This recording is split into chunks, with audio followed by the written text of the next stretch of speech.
Here's a naturally flowing, engaging 750-word expansion of Part 1 in simple English, written to be compelling while adhering to content guidelines. On a particularly gloomy evening in October, when the streetlights were just beginning to flicker on, a well-dressed black man in his early 30s was driving home from a long day at work. He had just finished a team meeting at his software company and was looking forward to getting home to his family, already imagining the smell of dinner and his daughter's excited stories about her day at school. The rain had started to drizzle, making the road slick and reflecting the car lights like scattered diamonds on the wet pavement. As he drove along Interstate 95, he noticed a silver SUV pulled over on the shoulder, its hazard lights blinking desperately in the growing darkness. Next to it stood a woman in business attire, clutching her phone and repeatedly looking up and down the busy highway as cars whooshed past, spraying water in their wake. He could see the worry on her face even from a distance. She kept checking her phone, then looking around helplessly at the cars speeding by. Nobody was stopping. The woman tried waving at a few passing vehicles, but they just continued driving, their red taillights disappearing into the misty evening. His hands tightened on the steering wheel as he approached the scene. Years of experience had taught him to be cautious in these situations. He knew all too well how his presence, as a black man, might be misinterpreted, even when his intentions were purely to help. He had been raised to be kind and helpful, but society had also taught him to be wary. The internal struggle played out in his mind as he passed her car.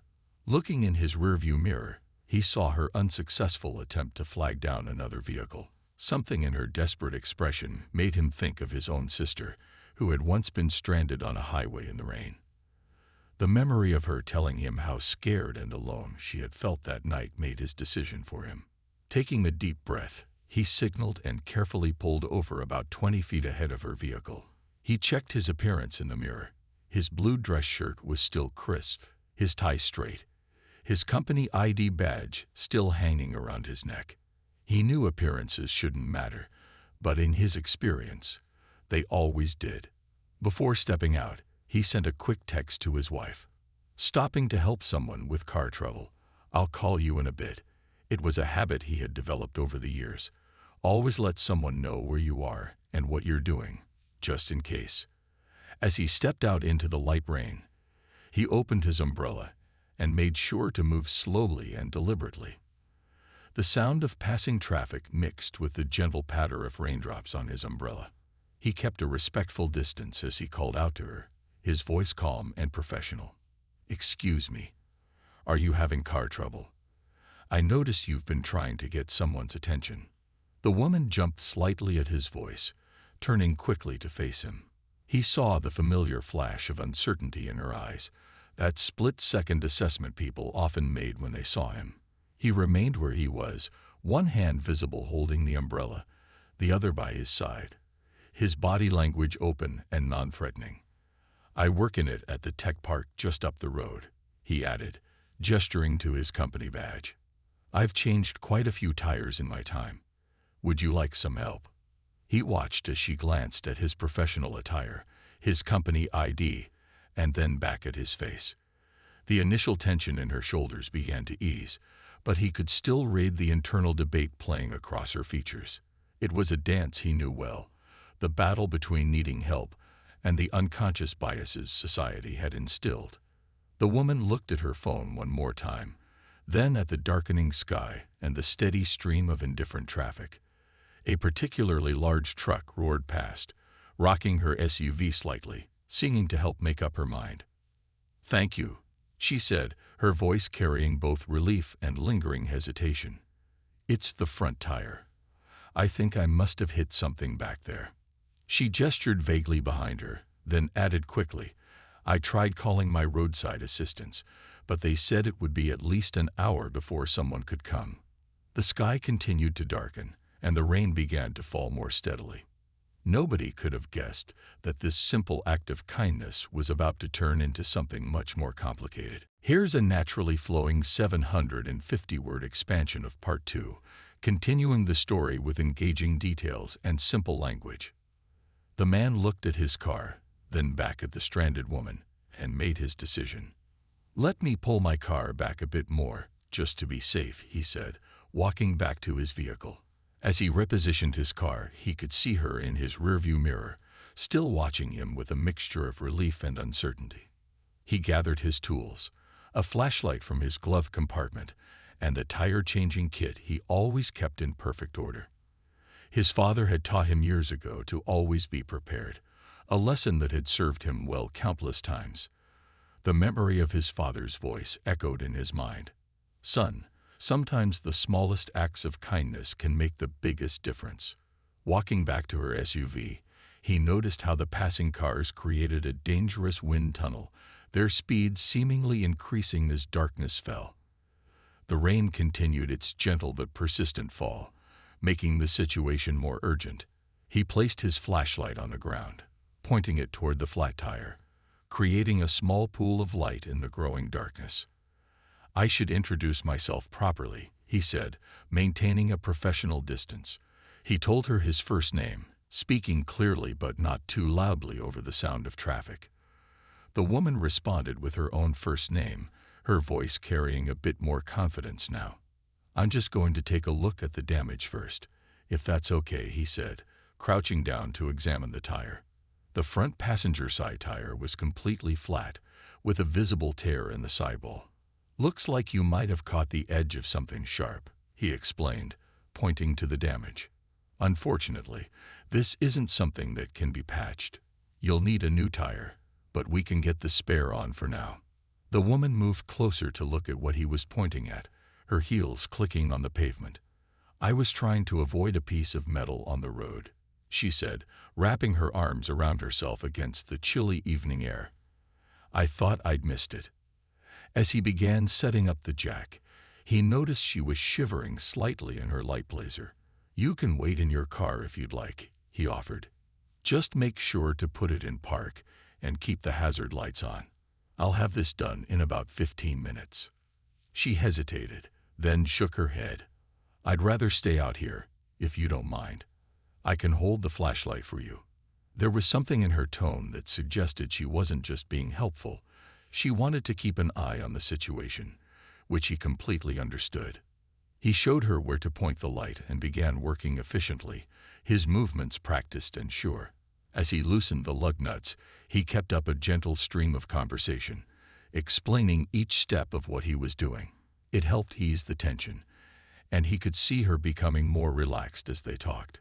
"I actually teach my daughter basic car maintenance," he shared, carefully positioning the jack under the car.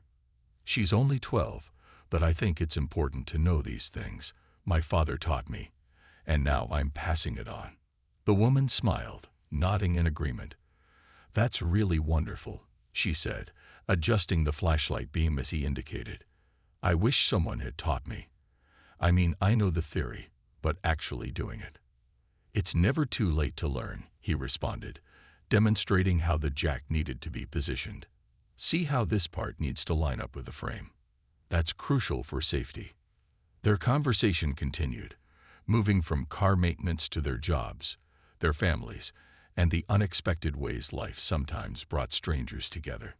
The woman mentioned she worked at a local publishing house, and they discovered they had both attended the same university, though years apart. As he worked, more cars continued to pass by, their headlights creating moving shadows across the scene. Some slowed down to look, but none stopped to offer help. The irony wasn't lost on either of them. Here they were, having a perfectly normal human interaction, while others drove by perhaps making their own assumptions about what they were seeing. The spare tire was just about ready to go on when everything changed. In the distance, the unmistakable flash of red and blue lights began to appear, reflecting off the wet pavement and surrounding cars. Neither of them had called the police, yet here they were. And both knew this simple act of kindness was about to become something much more complicated. Here's an engaging 750-word expansion of Part 3, maintaining natural flow and simple language. In those moments before the police arrived, something remarkable had been happening between these two strangers on the side of the highway. The initial awkwardness had melted away like the light rain that was now barely a drizzle, replaced by the kind of genuine connection that sometimes happens in unexpected places. The woman had just finished telling him about her daughter's recent piano recital when he shared that his own daughter played violin. "It's amazing how similar our lives are," she said, holding the flashlight steady as he worked on securing the spare tire. "My daughter has her big performance next week, too. She's so nervous she's been practicing until bedtime every night." He chuckled, tightening the last lug nut. "Mine does the same thing. Sometimes I have to remind her that even Mozart took breaks." Their shared laughter felt natural, like old friends catching up, rather than strangers who'd met by chance on a dark highway. As they talked, he explained each step of the tire-changing process, and she proved to be an eager student. "So that's why you cross-pattern the nuts when tightening them," she said, watching intently. "I always wondered about that." Her genuine interest made him think of his own daughter's curiosity about how things worked. The conversation flowed easily between them as they discussed their families, jobs, and the small coincidences that made their encounter feel less random.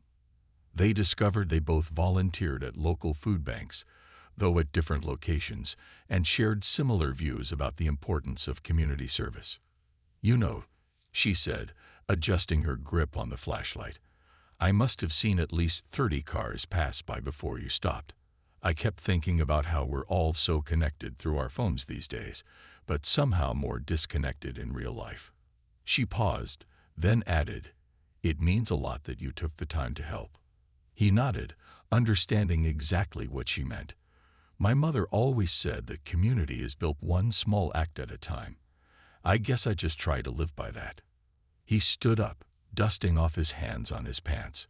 "Speaking of phones, you might want to take a picture of your tire when we're done here. It'll help when you go to get a new one." The woman had just pulled out her phone to take the photo when a passing car slowed down dramatically.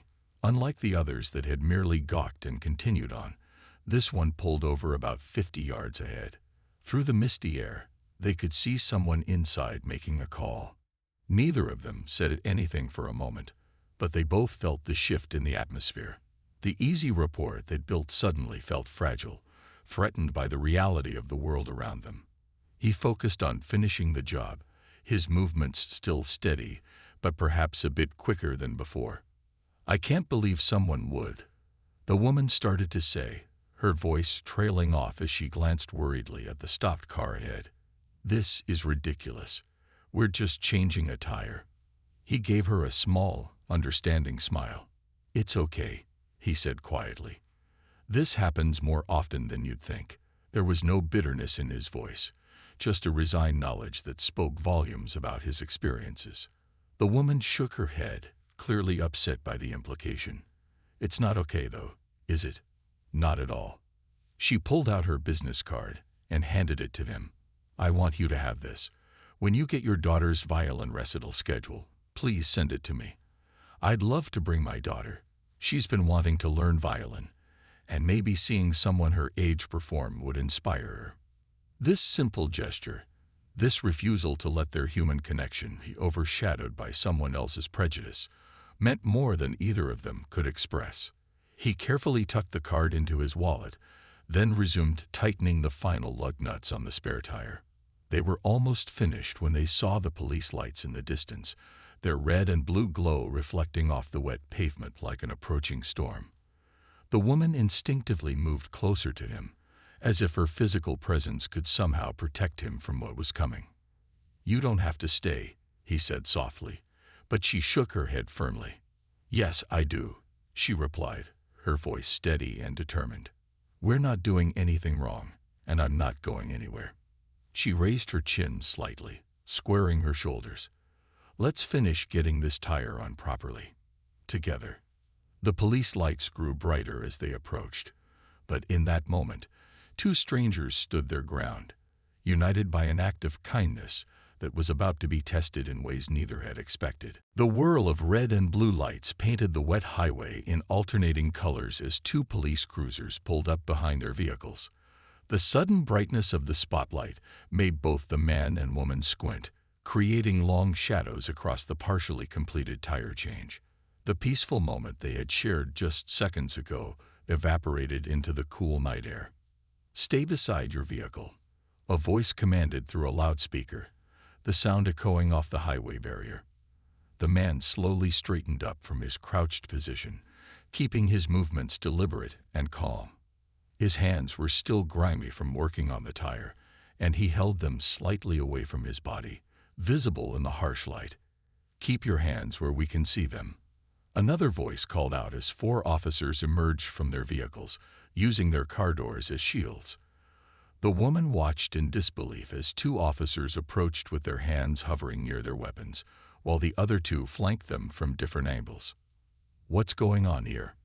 the lead officer demanded, his flashlight beam moving between their faces. Before either could answer, he directed his next words to the woman. "Ma'am, are you all right? Do you need assistance?" The woman stepped forward, her voice steady but tinged with anger. "Yes, I'm getting assistance from this gentleman who stopped to help me change my tire when nobody else would." "What is this about?" She gestured to the half-finished tire change, the tools laid out neatly on the ground. "We received a call about a suspicious person harassing a woman on the highway," one officer explained, his flashlight beam still trained on the man. "We need to see some identification." The man kept his voice level, though his heart was racing. "My ID is in my back pocket. I'm going to reach for it very slowly." He narrated each movement before making it, a routine he had learned through experience. "I'm a software engineer. I was driving home from work when I saw someone needed help." The woman moved closer to him, deliberately placing herself between him and the officers. "This is absolutely ridiculous," she said, her professional demeanor giving way to visible frustration. "The only suspicious thing happening here is this response to an act of kindness." One of the officers kept his flashlight trained on the man while another ran his license. The beam illuminated his company ID badge, still hanging around his neck, and his dress shirt now smudged with dirt from changing the tire. The contrast between his professional appearance and the way he was being treated made the situation feel even more absurd. The woman pulled out her phone, opening the camera app. "I'm recording this," she announced clearly. "I want everything documented. How you're treating someone who stopped to help me when dozens of other cars just drove by." He's been explaining the tire-changing process to me, showing me how to do it safely. We were having a perfectly normal conversation until someone decided this was suspicious. The tension in the air was thick enough to cut. Passing cars slowed down to look, their headlights adding to the surreal scene. Some even pulled over further down the highway, their occupants watching from a distance, phones raised to record the incident. "Ma'am, we're just doing our job," one officer said, his tone becoming defensive. "We have to respond to all calls." "Then respond appropriately," she countered, still filming. "Look around you. Look at the tools on the ground, the half-changed tire, his company ID. Does any of this look suspicious to you?"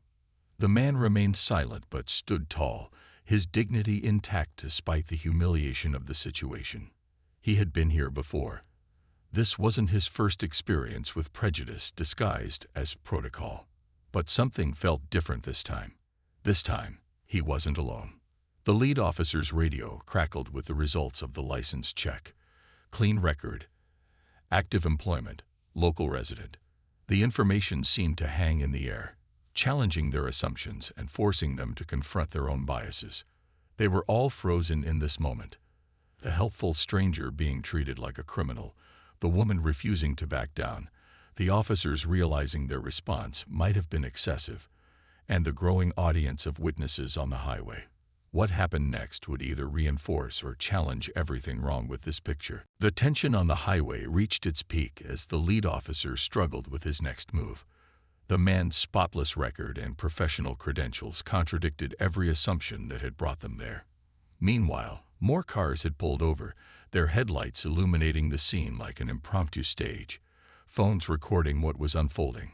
"Sir," the lead officer began, his tone noticeably softer now. "Can you explain what you're doing here?" It was a standard question, but in this context it felt loaded with deeper meaning. The man took a slow, steady breath before responding. His voice remained calm and professional, though his hands trembled slightly at his sides. I was driving home from work when I noticed this lady had a flat tire. It's raining, it's getting dark, and no one was stopping to help. I'm a father, and I thought about what if this was my wife or sister stranded here. The woman, still recording everything on her phone, jumped in. He showed me his company ID before even approaching my car. He's been teaching me about proper tire maintenance while helping me. We were discussing our daughter's musical performances before you all arrived. A small crowd had gathered at a safe distance, their presence adding weight to every word exchanged. Some had their phones out, others watched in silent witness. The highway had become more than just a road. It was now a moment of public reckoning. Do you know how many cars passed me by? The woman continued, her voice carrying clearly in the night air. Dozens, and the one person who showed basic human kindness is being treated like a criminal. Is this really what we've become? One of the younger officers shifted uncomfortably, lowering his flashlight. The harsh spotlight that had been trained on the man finally dimmed, though the red and blue lights continued their silent rotation, painting everyone in alternating colors. The man spoke again, his dignity intact despite the situation. I understand you're doing your job. Someone called, and you had to respond. But maybe the question isn't why I stopped to help. It's why someone saw a black man helping a woman and immediately assumed the worst. His word hung in the air, heavy with truth. The woman's phone continued recording, capturing every moment of this uncomfortable but necessary confrontation with prejudice. The lead officer cleared his throat. Sir, your license check came back clean. You're free to go if you'd like. But there was something different in his tone now, perhaps a recognition of the bigger picture, or maybe just embarrassment at how the situation had escalated. Actually, the man replied, gesturing to the unfinished tire change. I'd like to complete what I started, if that's okay. This spare tire needs to be properly secured before it's safe to drive. The woman added firmly, and I want him to finish helping me. I trust him completely. She stopped recording but kept her phone ready, making it clear she was prepared to start again if needed. Some of the gathering crowd had begun to murmur, their presence a reminder that this incident wouldn't stay contained to this stretch of highway. In the age of social media, moments like these took on a life of their own. The officers exchanged glances, their earlier aggressive stance completely deflated. The lead officer nodded slowly. All right, you can finish changing the tire. We'll stay until you're done, for traffic safety. It was a face-saving excuse, and everyone knew it. As the man knelt back down to finish working on the tire, the woman stood next to him, her presence both protective and defiant. The officers retreated to their vehicles, but kept their lights flashing, creating a safety barrier from passing traffic. The scene had transformed from a simple act of roadside assistance to something much more significant, a moment where prejudice met principle, where fear confronted kindness, and where two strangers stood together against assumptions that could have torn them apart. The night wasn't over yet, but something had shifted on that rain-slicked highway. The watching crowd, the recording phones, and the uncomfortably enlightened officers all knew they were witnessing something important. A small but meaningful stand against the kind of prejudice that turned good deeds into suspected crimes. The woman watched as her roadside helper returned to working on the tire, his movements still steady despite everything that had just happened. The officer's presence had changed from threatening to awkward, as they stood by their vehicles, occasionally exchanging uncertain glances. The growing crowd of onlookers remained, their phones still raised, capturing every moment of this unfolding story. You know what makes me the angriest? The woman said, loud enough for everyone to hear. Not just the assumption that something was wrong, but the fact that someone saw a person helping another person, and their first instinct was to call the police. She was still trembling slightly, but her voice grew stronger with each word. The man looked up from his work, a gentle smile crossing his face. Sometimes the hardest thing to understand is kindness. he said softly, especially when it doesn't fit what people expect to see. He tightened the last lug nut, his actions precise despite the lingering tension in the air. One of the younger officers stepped forward, removing his cap. "Sir," he began, his voice carrying a note of genuine regret, "I want to apologize for how we approached this situation. We could have handled it differently." The crowd had grown quieter, straining to hear this unexpected turn of events. The man stood up, wiping his hands on a cloth, and faced the officer. "Thank you," he said simply. "That means something." Their eyes met in a moment of understanding that spoke volumes about change and hope. The woman stepped forward, her phone now lowered but still in her hand. "I want all of your badge numbers," she announced.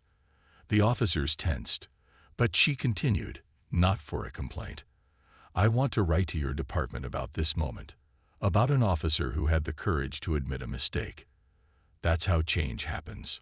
More cars had pulled over, drawn by the unusual sight of police lights and the gathered crowd. Someone in the audience called out, "What happened here?" And others began to share the story in hushed voices, how kindness had been mistaken for threat, how prejudice had been confronted with dignity. The man began packing up his tools, his movements unhurried. "The spare tire is secure now," he told the woman. "But remember, it's not meant for long-term use. You'll want to get a proper replacement tomorrow." Even after everything, he was still focused on making sure she was safe. The lead officer approached them both. "We can escort you back onto the highway safely," he offered, his tone professional but notably more respectful. "Traffic's backing up with all these onlookers." The woman shook her head. "First, I want to properly thank the person who actually helped me tonight." She turned to the man, her eyes bright with emotion. "What you did, stopping to help a stranger, that's real community service, and how you handled everything that happened after. My daughter needs to hear this story. Everyone needs to hear this story." The gathering crowd had begun to disperse, but not before several people approached to offer their contact information as witnesses. Others expressed their support, creating a moment of unexpected unity on this stretch of highway that had nearly become a battlefield of prejudice. As they prepared to leave, the man paused.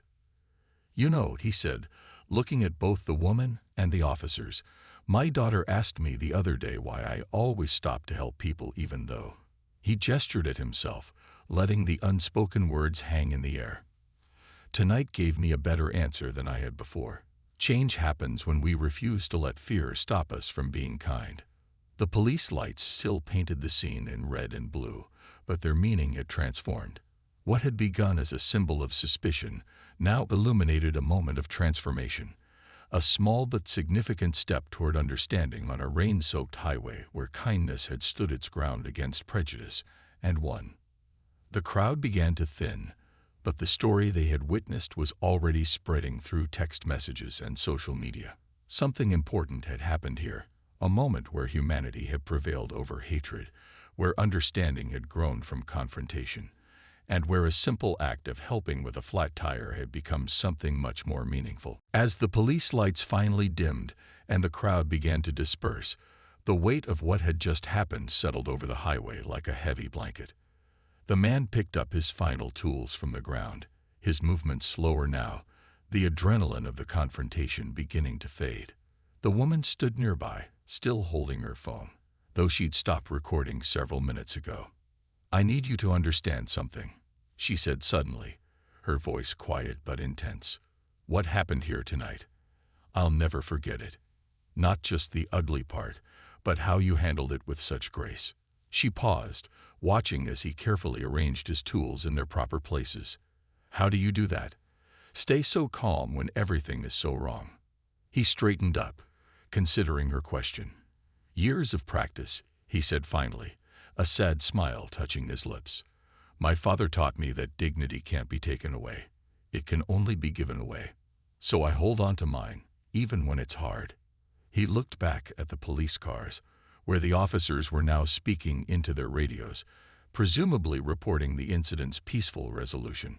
A light drizzle had started again, creating halos around the streetlights.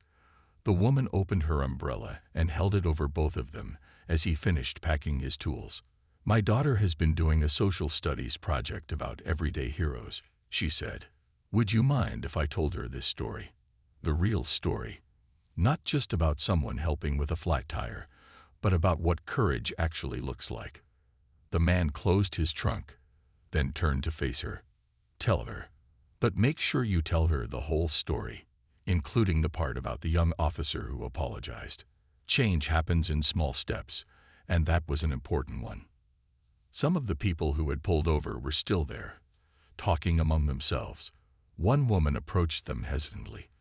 "I got everything on video," she said, holding up her phone. "From the moment the police arrived. I can send it to both of you, if you'd like. People need to see this." The woman with the flat tire nodded, reaching for her business card. "Yes, please. This isn't just about us anymore." She turned to the man who had helped her. "And I meant what I said earlier about wanting to attend your daughter's violin recital. More than ever now." He smiled, a genuine smile that reached his eyes. "I'd like that. Maybe our daughters could meet. Mine's been wanting to start a school club about community service. Sounds like your daughter might be interested too." The last few onlookers were returning to their cars now. The highway was almost back to normal. Just another rainy night with cars rushing past. But for those who had witnessed what happened, something had changed. Stories were already being shared on social media, messages being sent, conversations starting. One of the officers approached them one last time. "We'll need statements from both of you," he said, his earlier authority replaced by something more humble. "And, sir, thank you for helping us understand." The man nodded in acknowledgement, a silent understanding passing between them. As they prepared to leave, the woman touched the man's arm. "You know what strikes me? You stopped to fix a flat tire, but you ended up fixing something much bigger tonight. Not completely. There's so much more work to do. But you showed everyone here what that work looks like." The man looked at his watch, thinking about his family waiting at home. "Sometimes the biggest changes start with the smallest choices," he said. "Like stopping to help a stranger on a rainy night." He smiled at her once more. "Drive safely. Remember, get that tire replaced first thing tomorrow." They parted ways under the highway lights, two strangers whose lives had intersected in ways neither could have predicted. Behind them, cars resumed their normal speed, the police vehicles pulled away, and the night settled back into its routine rhythm. But something had shifted on that stretch of highway. A small victory for kindness, a quiet stand for dignity, and a reminder that change happens one moment, one choice, one person at a time. The drive home was quiet, with both the man and woman in their separate cars, each processing the events that had just unfolded. The man's hands gripped his steering wheel tightly, his mind replaying every moment of the evening. When he finally pulled into his driveway, he sat in his car for a few extra minutes, letting out a long breath he hadn't realized he'd been holding. Inside his house, the smell of dinner and the sound of his daughter practicing violin welcomed him. His wife took one look at his face and knew something was different. "You're late," she said softly, noting his dirty hands and troubled expression. "That text about helping someone. There's more to the story, isn't there?" As his family gathered around the kitchen table, he shared everything that had happened. His daughter stopped eating, her fork suspended halfway to her mouth, as he described the police arrival and the crowd that gathered. His wife reached for his hand when his voice wavered slightly, describing the young officer's apology. Meanwhile, across town, the woman walked into her own home, immediately hugging her daughter tighter than usual. "Mom, you're squishing me." Her daughter laughed, then noticed her mother's serious expression. "What's wrong? Did something happen?" She sat her family down and told them about her evening, about kindness and prejudice, about courage and change. Her daughter's eyes grew wide as she described how the man had remained dignified despite being treated like a criminal. "Can we meet him, Mom?" her daughter asked. "And his daughter, the one who plays violin." Back at the man's house, His daughter was already planning. "Dad, remember how I wanted to start that community service club at school? I know what our first project should be." She ran to get her notebook, her violin practice forgotten for the moment. "We could share stories like this, real stories about real people. Show others what actually happens." His wife squeezed his hand. "Are you okay?" she asked quietly, knowing how these incidents affected him, no matter how well he handled them in the moment. "I am," he said, surprising himself with how true it felt. Something was different this time. The woman who stood up for me, the officer who apologized, the crowd who stayed to witness. It felt like a small step toward change. That night, both families stayed up later than usual, talking about what had happened and what it meant. The man's daughter played her violin piece for him, the one she'd been practicing for next week's recital. And for the first time, he told her about his own father's lessons about dignity and courage. The woman sat with her daughter, helping her revise her social studies project. "Mom," her daughter said thoughtfully, "can we talk about this in class? About what really happened tonight?" The woman nodded, already composing an email to her daughter's teacher in her mind. As the night grew later, phones across the city lit up with messages and social media posts. The video of the incident was being shared, accompanied by thoughtful comments and discussions. Local community groups began organizing meetings to discuss police-community relations. The young officer's apology was being highlighted as an example of how to acknowledge and learn from mistakes. In both homes, families stayed close to each other, aware that they had been part of something important. The man helped his daughter write down her ideas for the community service club, while across town, the woman helped her daughter reshape her project to include the evening's events. Before bed, the man received a text from an unknown number. It was the woman, sharing the video that the bystander had sent her. "Thank you," she wrote, "not just for changing my tire, but for changing how I see the world. My daughter can't wait to meet yours." He showed the message to his family, and for the first time since the incident, he smiled fully. His daughter hugged him tightly. "Dad," she said, "I think I know now why you always stop to help people." He held her close, grateful that from this difficult evening, something beautiful was growing. Understanding, connection, and hope for change. 1 week had passed since that rainy evening on the highway, but its impact continued to ripple through the community. The video of the incident had gone viral, reaching far beyond their small city. Local news stations had picked up the story, focusing not just on the confrontation, but on the powerful moments of human connection that emerged from it. The man sat in the audience of his daughter's violin recital, his wife beside him. But they weren't alone. In the row behind them sat the woman from the highway and her family. Their daughters had met earlier that week and had already started planning activities for the new community service club at school. As his daughter took the stage, violin tucked under her chin, he noticed something different in her posture. There was a new confidence there, a strength that came from understanding her father's actions that night. She had always known him as someone who helped others. Now she understood the courage that sometimes required. The young officer who had apologized that night was also in attendance, out of uniform and sitting quietly in the back. He had reached out to the man a few days after the incident, asking to meet for coffee. Their conversation had lasted hours, touching on experiences, fears, and hopes for change. The officer had since requested to be part of the department's community outreach program. During intermission, people approached the man and the woman, some who had been present that night, others who had seen the video. But they weren't just talking about what had happened. They were sharing their own stories, their own experiences, their own hopes for change. The woman's daughter had presented her revised social studies project to her class, sparking a discussion that spread through the school. Teachers had incorporated the incident into their lessons about civil rights, community responsibility, and moral courage. The principal had invited both families to speak at a school assembly. Local community organizations had reached out to both families, asking them to share their story at various events. But what touched them most were the quiet conversations happening in homes, schools, and workplaces. discussions about prejudice, kindness, and the choice to act with dignity in the face of injustice. The police department had issued a formal statement about the incident, acknowledging the need for better training and announcing new initiatives for community engagement. The young officer's apology had become a talking point in police training sessions about bias and community relations.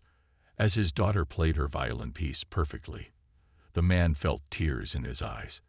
He thought about how a simple act of kindness, stopping to help someone change a tire, had transformed into something so much bigger. The woman behind him touched his shoulder gently, understanding without words. After the recital, both families gathered in the lobby. Their daughters were already deep in conversation about their plans for the community service club. The first meeting was scheduled for next week, and students from several schools had expressed interest in joining. "You know," the woman said quietly to the man, "my daughter asked me something interesting yesterday. She wanted to know if that night on the highway was a bad thing or a good thing." She smiled, watching their daughters talk animatedly. "I told her it was both, a reminder of how far we still have to go, but also proof of how far we can come when we stand together." The young officer approached them, adding his congratulations on the wonderful performance. The man introduced him to both families, and they all stood talking, creating a picture of what community could really look like. People from different backgrounds, brought together by circumstance, choosing to build something positive from a difficult moment. As they left the recital hall that evening, stepping into the cool night air, both families knew that the story that began on a rainy highway hadn't ended. It had only just begun. Their daughters walked ahead, already planning their next project, while the adults followed, watching the future unfold in the friendship of two girls who understood that change starts with simple acts of kindness, courage, and understanding. The highway incident had become more than just a viral video or a news story. It had become a catalyst for the kind of change that happens one person, one conversation, one moment at a time. And in that small city, on that ordinary evening, hope for a better future was playing out in the simple sight of two families walking together under the stars.